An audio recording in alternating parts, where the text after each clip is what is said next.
Selamat datang di pengajaran statistika lanjutan di FEB UI.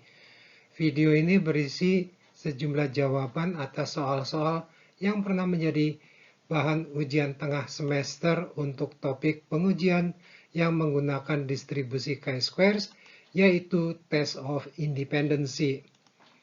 Materi ini tidak memperkenalkan konsep baru dan tidak berpretensi untuk menjadi materi pengajaran pemahaman konsep. Saya Pribadi Setianto. Mari kita mulai. Soal 1. Silakan pause video untuk memahami soal. Begini analisis situasi soalnya. Sesuai dengan pernyataan pada pertanyaan ini, kita diharapkan untuk memeriksa keberadaan pola hubungan tertentu antara dua variabel kategorikal, yaitu waktu tempuh dalam kelas-kelas interval dan tingkat stres tinggi, sedang, dan rendah. Ini adalah kasus test of independency yang distribusi samplingnya adalah distribusi chi-squares. Informasi yang juga tersedia pada soal adalah alfa atau tingkat signifikansi sebesar 0,01. Kemudian juga besarnya R, yaitu banyaknya kategori pada baris yang sebesar 3. Dan C, yaitu banyaknya kategori pada kolom, juga sebesar 3. Mereka adalah sebagian dari informasi yang harus diketahui dalam Test of Independency. Mari kita jawab. Jawaban 1. Soalnya adalah tentang Test of Independency pada tingkat signifikansi 0,01. Oleh karena itu, dipanggil dahulu prosedur pengujiannya. Diawali dengan desain yang demikian ini. Bentuk desainnya adalah selalu bahwa H0-nya kedua variabelnya adalah independen, dengan HA kedua variabelnya tidak independen. Kemudian kriteria penolakannya adalah selalu menggunakan sisi kanan dari distribusi chi-squares. Karena bila mereka independen, maka statistik ujinya akan cenderung kecil berhubung frekuensi yang terobservasi relatif dekat dengan frekuensi expected atau frekuensi teoritisnya. Nilai statistik uji yang kecil akan menyebabkan keputusan gagal menolak H0.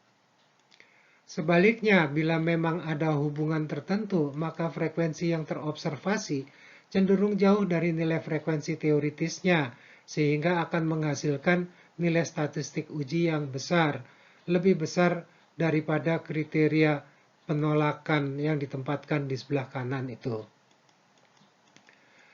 Nilai kritis tersebut ditentukan oleh alfa dan derajat bebas, yang berupa perkalian banyaknya baris dengan banyaknya kolom yang masing-masing dikurangi 1. Karena kebutuhan adanya informasi banyaknya baris dan banyaknya kolom, maka tadi di lembar sebelumnya kedua besaran tersebut dicatat. Berikutnya ada statistik uji yang demikian ini. Kemudian langkah keempat adalah kesimpulan. Akan menolak atau gagal menolak H0. Nah, terlihat bahwa untuk nilai kritis pada kriteria dibutuhkan alfa dan kedua nilai ini. Sedangkan untuk nilai statistik uji, formulanya nampak sangat rumit, namun penerapannya secara tabular adalah sederhana. Penetapan nilai kritis. Dapat dituliskan di sini informasi itu, sehingga dapat diperoleh nilai kritisnya adalah 13,2767. Silakan periksa di tabel atau praktikkan penggunaan fungsi Excel-nya. Selanjutnya kita hitung besarnya statistik ujinya. Dimulai dengan penyajian kembali data sampel atau yang terobservasi itu. Kemudian mari kita hitung nilai expected-nya. Maksudnya adalah nilai-nilai yang diharapkan apabila kedua variabel, yaitu waktu tempuh dan tingkat stres, adalah independen. dapat dituliskan formula untuk mendapatkan setiap nilai expected frequency dari setiap sel adalah seperti ini. Nilai pada sebuah sel tertentu IJ adalah hasil kali jumlah baris I dan kolom J dibagi dengan frekuensi total. Kita lihat satu contoh. Nilai sel kiri atas adalah dari hasil kali jumlah baris 1 dan jumlah kolom 1 dibagi dengan jumlah keseluruhan. Silahkan lakukan hal yang sama untuk sel-sel yang lain. Selanjutnya kita menghitung statistik uji dengan formulanya itu ada di tabel ini. Tanda sigma ganda berupa sigma subscript I dan sigma subscript J berarti kita akan menjumlahkan baris demi baris. Ketika menjumlahkan yang ada di baris pertama, maka yang dijumlahkan adalah nilai-nilainya pada kolom-kolomnya, yaitu kolom 1, kolom 2, dan kolom 3. Kemudian penjumlahan dilanjutkan untuk yang di baris kedua. Penjumlahan di baris kedua ini juga dilakukan dengan menjumlahkan nilai-nilainya yang ada di kolom 1, kolom 2, dan kolom 3. Begitu pula yang akan dilakukan pada baris ketiga. Tabel paling bawah itu menyajikan hasil hitung setelah tanda sigma ganda untuk setiap sel. Penjumlahan terhadap jumlah baris demi baris menghasilkan nilai statistik uji yang sebesar 11,74525.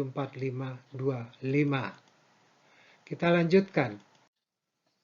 Disajikan hasil dua besaran nilai kritis dan statistik ujinya ini. Mari kita lakukan prosedur ujinya. Dimulai dengan desain ini, dilanjutkan dengan kriterianya dalam menolak pada alfa 0,01 ini. Kemudian statistik ujinya adalah demikian. Kedua nilai barusan bisa ditempatkan di distribusi chi-squares-nya yang demikian. Sehingga dapat disimpulkan bahwa karena statistik uji lebih kecil daripada nilai kritis di daerah gagal menolak H0, maka diputuskan untuk gagal menolak H0. Tidak ada cukup bukti untuk menolak bahwa waktu tempuh dan tingkat stres adalah independen. Jadi, tidak ada pola hubungan tertentu antara waktu tempuh dan tingkat stres. Kita dapat menghitung p-value untuk pengujian ini. Jadi, p-value adalah probabilitas mendapatkan nilai chi-squares lebih besar dari statistik uji tersebut, yang dapat dinyatakan sebagai berapakah probabilitas chi-squares dengan derajat bebas 4 yang lebih besar daripada 11,75 itu, 74525. Dapat diperoleh dengan fungsi Excel yang demikian ini, untuk menghasilkan nilai sebesar 0,01935. Ini konsisten dengan proses sebelumnya, yaitu bahwa pada tingkat signifikansi 0,01, maka kita gagal menolak H0 karena p-value-nya lebih besar daripada alfa. Mari kita lanjutkan dengan pertanyaan berikutnya. Ditanyakan bagaimana hasil pengujiannya bila menggunakan alfa 0,05.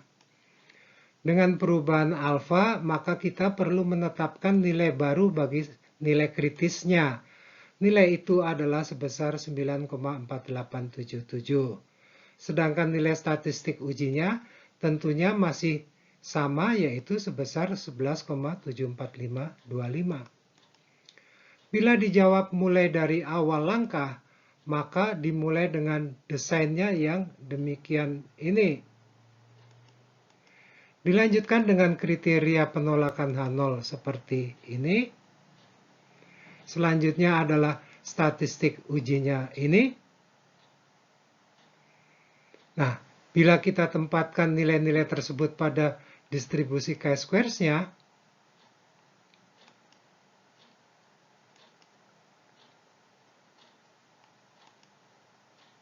sehingga dapat disimpulkan bahwa karena statistik ujinya lebih besar daripada nilai kritisnya, berarti di daerah penolakan H0, maka diputuskan untuk menolak H0. Ada cukup bukti untuk menolak bahwa waktu tempuh dan tingkat stres adalah independen. Jadi ada pola hubungan tertentu antara waktu tempuh dan tingkat stres.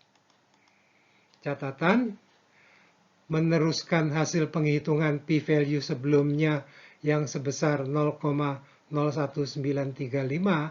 kita dapat menyimpulkan bahwa pada tingkat signifikansi sebesar 0,05, maka diputuskan untuk menolak H0 karena p-value lebih kecil daripada alfa.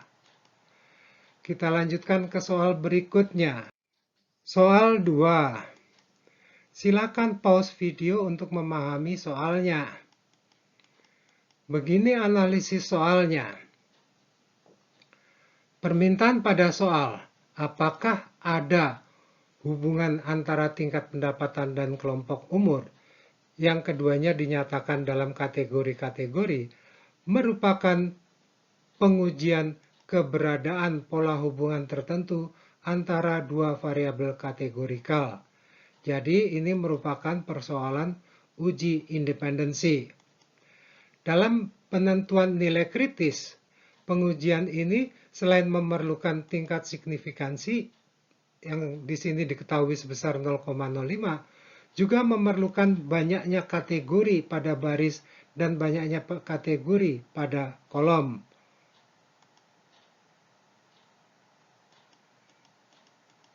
Mari kita jawab. Untuk menjawab pertanyaan uji independensi, kita mulai dengan menampilkan prosedur ujinya.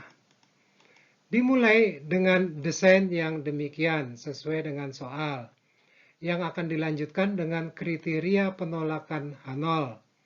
Dilanjutkan dengan statistik ujinya, dan terakhir adalah kesimpulan. Silakan disimak.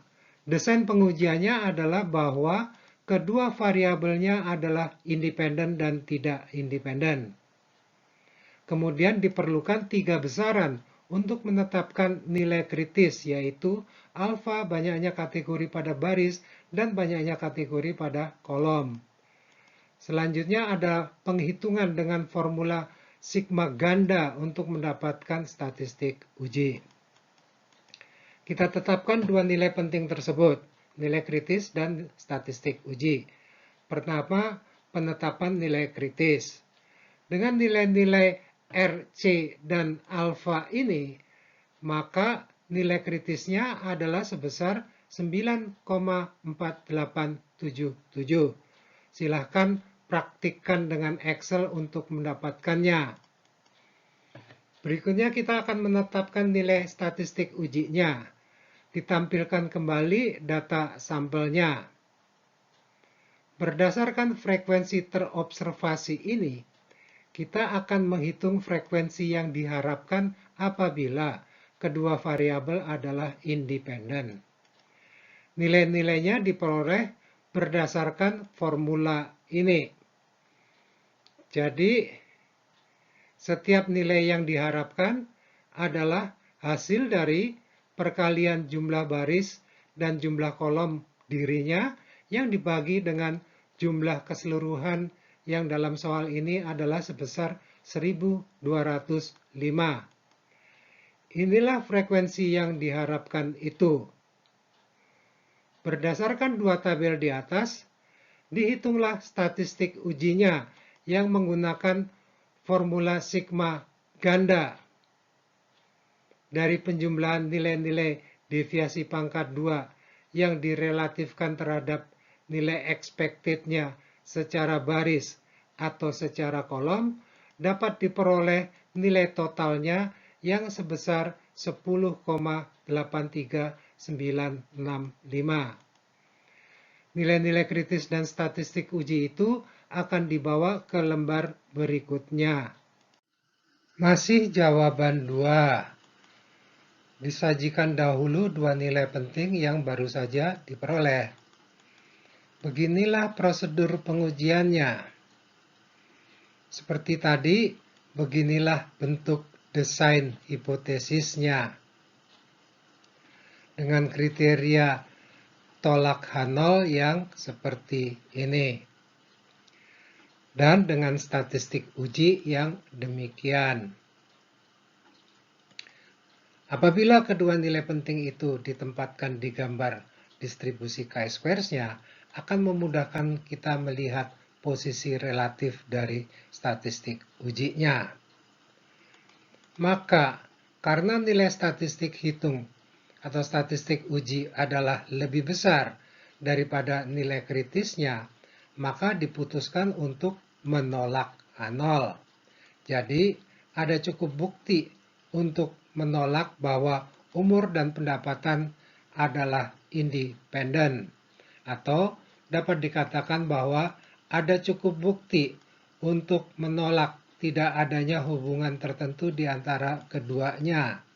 Dengan perkataan lain, kita dapat menyatakan bahwa memang ada pola hubungan tertentu antara keduanya.